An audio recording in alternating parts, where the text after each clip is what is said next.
Alors bonjour, dans cette capsule vidéo, nous verrons ce qu'est et comment construire un histogramme. Donc on est dans le chapitre des statistiques. Au premier cycle, on a vu trois diagrammes différents. Donc on a vu le diagramme à bande, on a vu le diagramme circulaire et on a vu le diagramme à ligne brisée. Ces trois diagrammes-là avaient chacun leur utilité. Bien, l'histogramme que je vous présente aujourd'hui a aussi son utilité et la situation particulière dans laquelle on doit l'utiliser. En fait, à première vue, j'en ai fait un devant vous. Si on regarde d'abord le titre, comme dans tous les diagrammes, on commence toujours par regarder le titre, ça va nous dire de quoi ça parle ici. Les résultats de 25 personnes à un tournoi de golf. Donc, on avait 25 joueurs. Et ce qu'on remarque, c'est que notre axe horizontal, donc les éléments qui sont ici, qui sont les résultats au tournoi de golf de nos joueurs, dans le fond, les valeurs qu'on a en bas sont des valeurs numériques. Donc, ça veut dire que pour pouvoir tracer un histogramme, c'est parce que nos valeurs, nos éléments dans notre tableau sont des nombres. Et encore plus que ça, en plus d'être des nombres, en fait, ils doivent être des données qui sont groupées en classes. En fait, ce qu'on avait avec ça, c'est un tableau qui nous dit que dans le fond, entre 80 et 90 coups, donc des joueurs, on en avait deux joueurs qui ont joué entre 80 et 90 coups. De 90 à 100 coups, on avait aussi deux joueurs. Donc, en fait, c'est notre info aussi qui est donnée là. Après ça, de 100 à 110, on a trois joueurs. Ce qu'il y a de particulier dans un histogramme, c'est que la fin d'une classe, donc le 90 ici qui est la fin, devient le début de l'autre. C'est pour ça qu'ici, dans un histogramme, on va avoir en fait des bandes qui sont collées. Ça peut avoir l'air d'un diagramme à bandes collé, mais c'est vraiment pas ça, parce qu'en fait, la raison pour laquelle ils sont collés, puis c'est la seule chose qu'on pourrait faire, c'est vraiment que le début d'une classe, en fait, c'est la fin de la précédente. Et dans le fond, les seuls éléments qu'on va avoir le droit de mettre sur notre axe horizontal, les seuls éléments qu'on a le droit, ce sont de mettre les nombres qui sont ici, c'est-à-dire les nombres qu'on va retrouver dans notre tableau de données groupées en classe. Ensuite, sur l'autre axe, vous allez retrouver votre effectif, c'est-à-dire le nombre de personnes, dans ce cas-ci, qui ont joué entre 80 et 90 coups.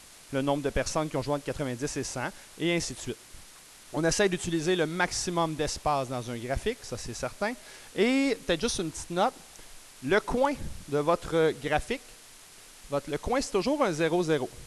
Si jamais votre première classe, comme ici on n'a pas de joueurs qui ont joué sous les 80, et on a décidé d'avoir une amplitude, donc de 80 à 90, une amplitude de 10. Donc, dans le fond ici, je n'avais pas à faire la classe 0 à 10, 10 à 20, 20 à 30, 30 et ainsi de suite. Donc, j'ai utilisé la coupure qui me permet de faire un premier bond de 80, qui est un bond plus élevé que mes graduations suivantes, qui sont en fait la largeur de mes classes. 80, 90, 90, 100, et ainsi de suite.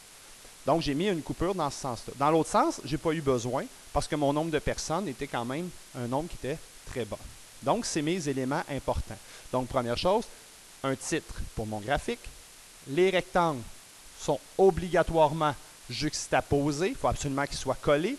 La raison, c'est simplement parce que la fin d'une classe est le début de l'autre et il n'y aura jamais rien en dessous. Jamais, jamais. Ce n'est pas un diagramme à bande. Donc, il n'y a jamais rien au centre d'une classe. On retrouve toujours juste le début et la fin.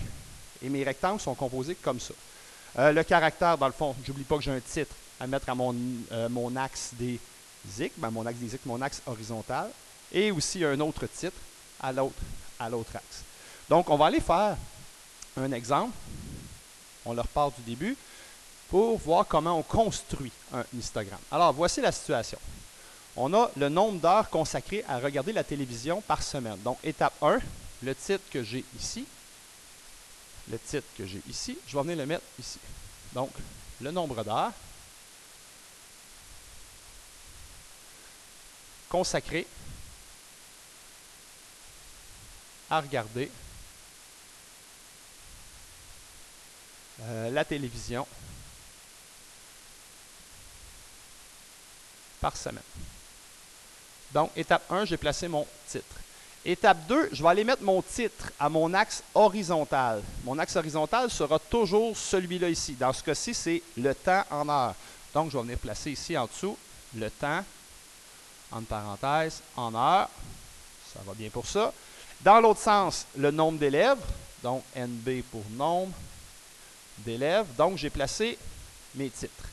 Et évidemment, sur le coin ici, On suppose que c'est notre 0, 0. Et là, on va être prêt à aller faire nos graduations. Pour commencer sur l'axe horizontal, on va obligatoirement avoir à mettre les éléments qui sont là. Donc, première chose qu'on voit, notre première classe, c'est de 0 à 5 heures. La deuxième, de 5 à 10. Donc, ce sont des amplitudes de 5 heures, première chose.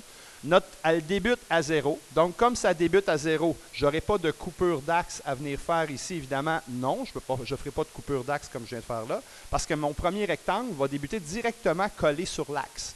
Maintenant, je dois faire combien de classes? J'en ai 1, 2, 3, 4, 5, 6 classes. Donc, je dois utiliser le maximum d'espace. Donc, je vais essayer d'aller placer, par exemple, 1, 2, 3, mon 5, 1, 2, 3, le 10, 1, 2, 3, 15, 1, 2, 3, le 20, 1, 2, 3, 25, 1, 2, 3, mon 30. Et de cette façon, j'ai réussi à les placer mes éléments qui sont ici, donc de 0 à 5 jusqu'à 30, qui est mon dernier nombre que je devais aller placer, et utiliser le maximum d'espace. J'utilise aucun nombre, je n'ai pas le droit de mettre aucun autre nombre sur l'axe horizontal. Au niveau du vertical, je dois me rendre jusqu'à 17. Est-ce que j'ai 17 espaces? 1, 2, 3, 4, 5, 6, 7, 8, 9, 10, 11, 12, 13, 14, 15, 16, 17. Ah, donc c'était super bien gradué. Donc, moi, je préfère des bonds de 1, donc 2, 4, 6, 8, 10. Je ne suis pas obligé de les écrire à chaque. Je vais en écrire juste 1 sur 2. Là, c'est assez évident que dans le fond, j'utilise des bonds de 1 à chacun des carrés. Et il me reste simplement à aller tracer mes rectangles qui vont être collés. Moi, dans mon cas, j'ai accès à un outil qui est assez pratique. Donc, par exemple, de 0 à 5. 0 à 5, je vais aller créer mon rectangle qui monte jusqu'à 2 et je le colore d'une certaine couleur. Ensuite, entre 5 et 10, donc entre 5 et 10, vous voyez que la fin de cette classe-là devient le début de la prochaine. Entre 5 et 10, je dois monter jusqu'à 5, donc je monte jusqu'à 5. Je pourrais mettre une autre couleur ou garder la même, mais je veux absolument avoir une couleur qu'on voit bien, le rectangle qu'on vient de tracer. De 10 à 15, donc entre 10 et 15, je dois me rendre jusqu'à 17, donc ça semble être ce qui est le plus populaire, donc jusqu'à 17, 3 carreaux de large. Ensuite, mon prochain, là, il n'est pas tout à fait, là. Bon, disons qu'il est comme ça, là, on va me pardonner un petit peu, là. Voilà. Donc, le prochain, entre 15 et 20, il faut monter jusqu'à 6. Donc, on va monter jusqu'à 6. On va juste le tricher un petit peu, là. Bon, voilà. Ensuite, le prochain, on le monte jusqu'à 5. 6, 5, ce serait ici. Et finalement, le prochain, entre 25 et 30. Donc, j'ai quelqu'un qui passe vraiment beaucoup d'heures à regarder la télévision. Donc, une personne a répondu entre 25 et 30 heures. Donc, j'ai monté mon rectangle au bon endroit. Donc, j'ai mon histogramme. Il a été tracé. Je pourrais mettre une couleur sur deux là, ou des couleurs différentes pour chacune des bandes. Ce qui est vraiment important, les bandes sont collées. Puis la seule raison pour laquelle les bandes sont collées, c'est que la fin d'une classe, ici, devient le début de la classe suivante et je n'ai pas le droit de mettre absolument rien en dessous. Ce n'est pas un diagramme à bande, on appelle ça un histogramme. Alors, c'est tout.